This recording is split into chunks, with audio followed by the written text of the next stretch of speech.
Here with head coach Corey Gipson, Northwestern State hosting ULM on Saturday, 3:30, second game of a doubleheader, second game and final non-conference home game of the season. And Coach, December 10th, kind of weird to say that. I know you've said before you like playing on the road, but you're getting to, I think, to where you like playing at Prather too. Really want to commend the student section. They were so rowdy. They were so into the game.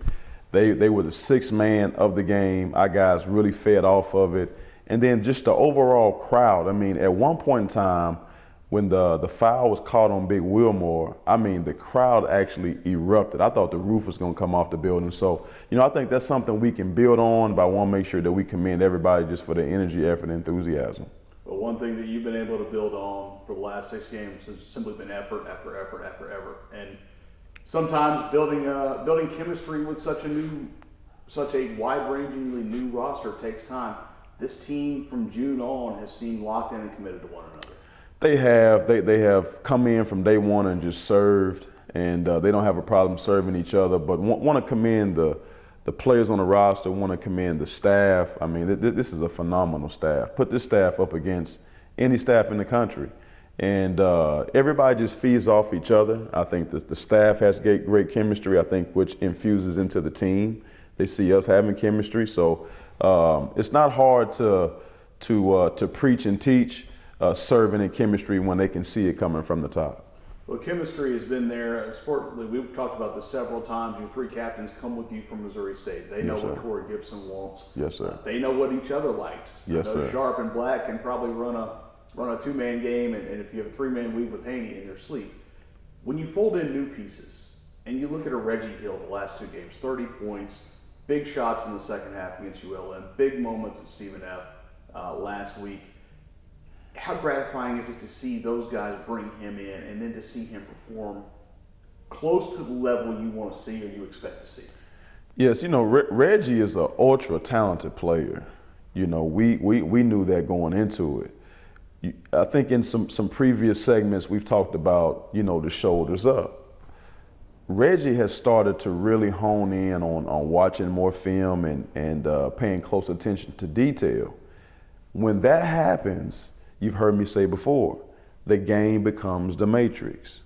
The game slows down. When the game slows down and you're talented, you can own the game. He has really learned how to make adjustments in real time. That's the maturation phases that guys can go throughout the course of a year. You have seasons within a season. And throughout the season, he's made adjustments that some people can't make unless they really start studying the game. We've been impressed with his shoulders up ability to retain information and to study and retain. Study and retain is kind of the theme of this week when it's finals week. Yeah. So there's a break in between games. We talked before Thanksgiving, before the trip to Central Arkansas, you had to navigate a 9-day break without games. Now you've got to navigate a 5-day break along with finals and that.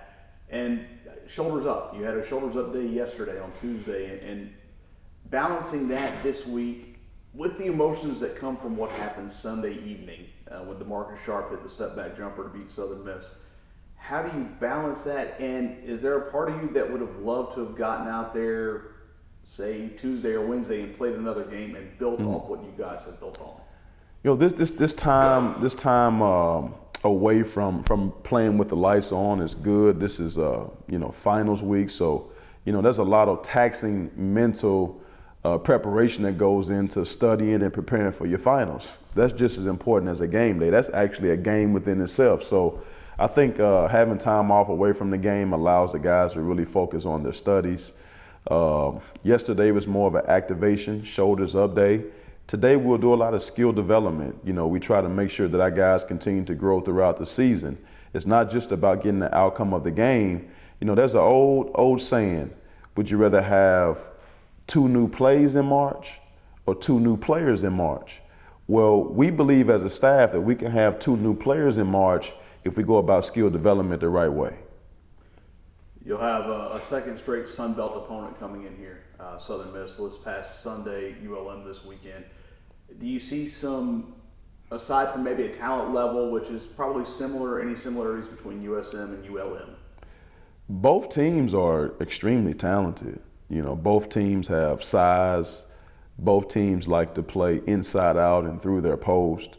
So, you know, teams that play inside out like to get the matchups that they like, you know, inside the paint. It's just different ways to do it. I mean, we like to get scores and shots within the paint too. We just do it a little bit different way, a non-traditional way. But number one, like we always say, we're focusing on Northwestern State, and then number two, you know, we'll dive into Louisiana Monroe. But first and foremost, I mean, for the next couple of days, it's just all about Northwestern State.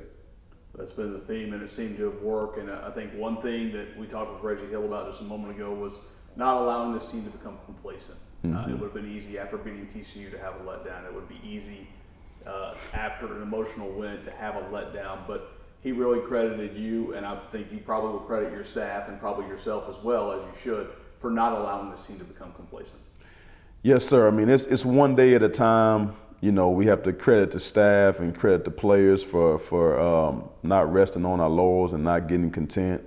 This is a very mature collect group of people, and carefully we assembled it the way that we thought it made sense. You know, we handpicked everybody, and we have a taste. I was talking to one of my buddies the other day, and he said, how do you go about your recruitment? I said, you know, you have to have an acquired taste for what you're looking for. We don't deviate from what our taste is, no matter what anybody else might think.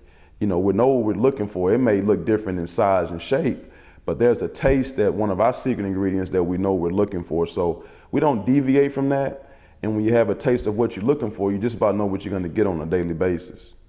One thing I don't think we expected to see was the guys doing a little video yesterday, a little slow jam there, and I don't know, I'm pretty sure you may have seen it live. If you haven't seen the video, anyone's showmanship in that surprise you?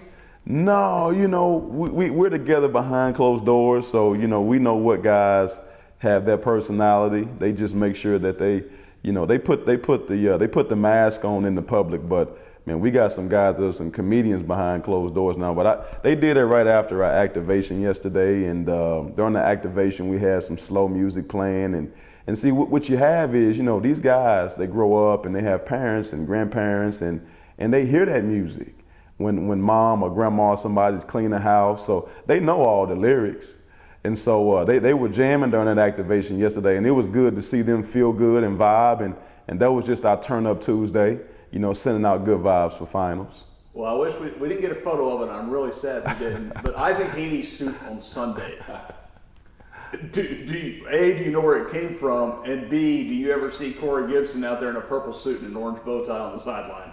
I don't think I'll be, you know, hey, look, we're in Elite Eight. You might see me in that, okay?